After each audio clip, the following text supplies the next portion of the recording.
Olá pessoal, tudo bem? Então, assim, esse é o tipo de vídeo que eu não gosto de fazer, porque eu sei que eu vou perder inscritos, eu sei que tem gente que não vai gostar, eu sei que tem gente que gosta desse investimento, certo? Mas esse tipo de coisa que acontece aqui, para pessoas com a minha personalidade, que talvez tenham um pouco mais de idade, um pouco mais, um pouco menos de tempo para levar um golpe desses, né? E eu tenho menos tempo de me recuperar do que uma pessoa que está com 20 anos começando aí a sua vida financeira. Se eu levo um golpe desses e estou bem investido nesse tipo de coisa aqui, eu não consigo me recuperar como um jovem de 20 anos, certo? Então, assim, pessoal, me desculpe quem gosta desse tipo de investimento, mas eu tenho que mostrar isso. Eu tenho que mostrar porque isso aqui envolve coisas assim que na minha forma de ver o investimento são completamente inadmissíveis. São inadmissíveis de acontecer isso, certo?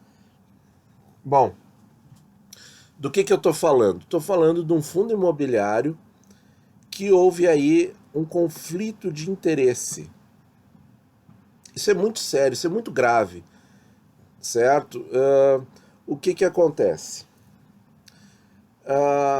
Um fundo quer vender ativos do seu portfólio para outro fundo. Então vejam aqui, ó.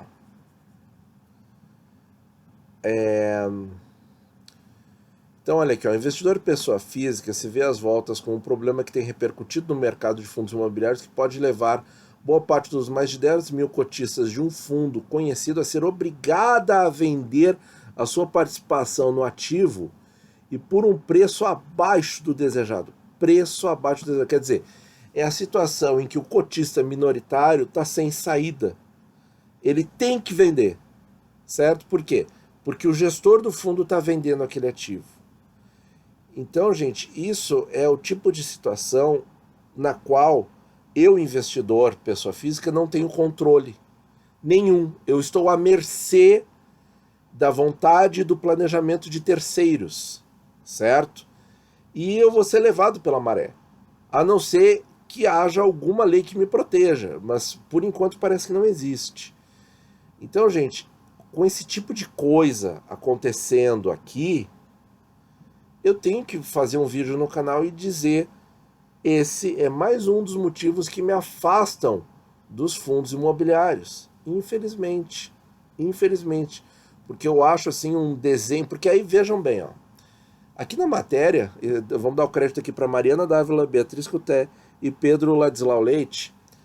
O que acontece? A pessoa pode fazer a melhor análise. Ela pode chegar aqui à conclusão, ó, o Townbridge Corporate se valorizou, reduziu a vacância. O que é a vacância? São aqueles imóveis vazios porque não tem pessoas alugando. Então vejam aqui, ó, a taxa de vacância em barras magenta foi caindo e o valor de mercado do imóvel, do prédio, foi aumentando, certo? Vejam ali a relação inversamente proporcional.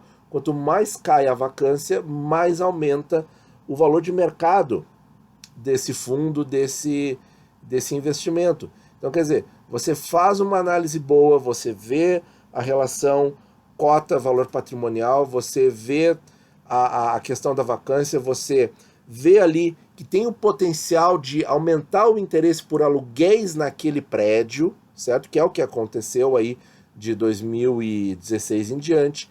E aí você fez todo o estudo, você tem o conhecimento, fez tudo certo.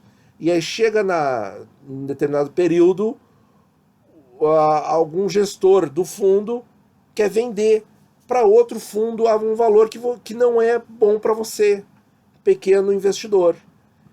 Então, gente, e aqui não tem como controlar, porque não é questão de buy and hold, certo? Porque ele vai ser obrigado a vender. Claro, acho que vai ter discussão judicial em cima disso tudo, né? Tem contestação da operação, mas é um tipo de estresse que no Tesouro Direto eu não tenho. Porque é como eu falo no canal. Na pior das hipóteses, eu tenho que ter o prazo do papel na mão. Porque eu fico lá até o fim, certo? E aqui não tem ficar até o fim. Porque pode ser, ó, vou de novo, ó, cotistas de um fundo conhecido a ser obrigado a vender sua participação no ativo. Não tem escolha, você vai ser obrigado a vender porque você é minoritário. É a mesma coisa uma empresa que fecha seu capital na bolsa. Nós tínhamos aí até um tempo atrás uma empresa, claro, super politicamente incorreto, né? Mas que era uma excelente pagadora de dividendos, que era a Souza Cruz, indústria tabageira. E aí? Era uma excelente pagadora de dividendos. O que ela fez? Fechou o capital. Então, fechou o capital, a pessoa foi obrigada a vender, assim como nesse fundo aqui. Então, quer dizer, a pessoa não só deixou de ter a sua vaquinha leiteira, como ela provavelmente teve que vender o papel. Não me lembro da Souza Cruz qual foi exatamente o valor, tá? Mas se foi realmente um golpe baixo, como estão fazendo aqui, ou se foi pago um preço mais justo. Mas, de qualquer maneira, se você colocou aquilo, por exemplo, para sua aposentadoria, para uma complementação de renda, para alguma coisa nesse sentido, você não pode mais contar com aquele ativo, certo? E é esse tipo de coisa que me deixa muito de fora desse tipo de mercado, certo? E então eu queria mostrar isso para vocês. Agora o que mais que tem aqui, ó. Aqui, ó. Aí vejam aqui, ó. Tem uma avaliação aqui de tantos milhões e tem aqui a proposta praticamente 10% abaixo, certo? E aí vejam que não importa, ó, quem está administrando, é o BTG, certo? Um banco, né, assim, que a gente não tem críticas a fazer ao banco, certo? Mas, ó, olha aqui, ó, grau do fundo, olha aí, quer dizer, não tem o que te faça adivinhar que uma coisa dessas vai acontecer. Eu queria achar aqui onde uma das pessoas aqui, ó, que fala aqui dos cotistas, ó, aqui, esse aqui, Ricardo Iruela, ó, membro do grupo de investidores e cotista do TB Office, a nova oferta é melhor que a feita pela Edma, segue depreciada em relação ao valor do imóvel. Quer dizer, quem que vai vender um imóvel, gente, abaixo do valor de mercado? Certo? A não ser, só vai vender se tu tá com uma faca no pescoço, certo? Olha aí, ó, olha palavras dele, ó, entre aspas, continua um péssimo negócio, melhor seria continuar como está, ninguém solicitou que o prédio fosse vendido. Isso é uma oferta hostil, um takeover que a CVM não deveria deixar acontecer. Aí que tá, esse aqui é o ponto, pessoal. E aí quando a gente está assim, num investimento em que nós não temos o controle desses fatores, a gente virou cardume, a gente virou sardinha na boca de tubarão. Desculpa eu estar falando desse jeito, eu sei que eu vou perder inscrito, eu sei que é ruim pro canal, mas é aquele tipo de situação.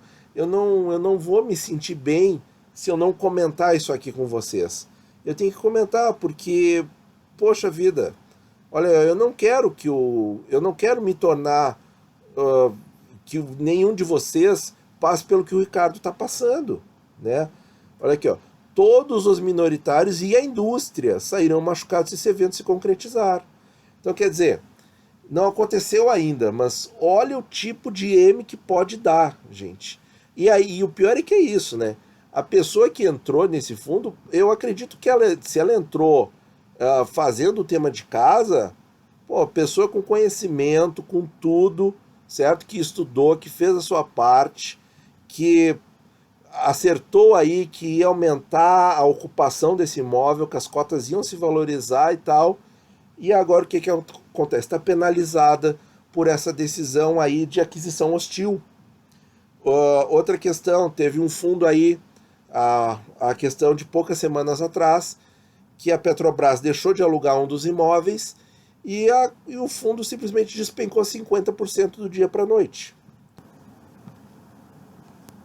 E esse caso do fundo da Petrobras, do fundo que alugava um prédio para a Petrobras, o que acontece? É o tipo do caso em que as pessoas dificilmente vão imaginar que uma empresa do tamanho da Petrobras vá sair de uma posição como aquela que ela saiu. São coisas assim difíceis de prever, né? E aí a pessoa pensa aí que vai ter uma renda de aluguel por décadas a fio e a empresa sai, né? Então, pessoal, o link está aqui em cima, tá? No cantinho superior da tela. É uma matéria do Infomoney. Eu acho que é uma matéria de utilidade pública. Se você ficou muito chateado com o que eu estou falando, com a minha opinião, isso aqui é um vídeo de opinião, certo? Não é recomendação de absolutamente nada.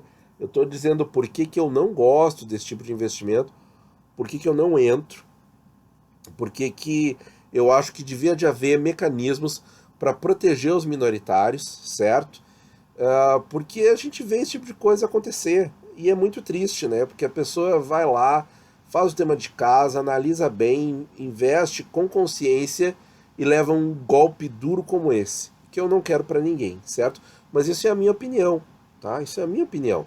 Eu não invisto nesse tipo de coisa. E eu sei que muita gente vai ficar contra mim, vai ficar chateada, vai até se desinscrever do canal. Eu só posso lamentar. Mas eu sei que para quem fica, investe de uma maneira bastante conservadora e consciente, como eu procuro fazer e transmitir essas ideias para quem gosta de ouvir as nossas análises aqui no Finanças para Ti. Tá bom, pessoal? Muito obrigado por ouvir e bons investimentos a todos.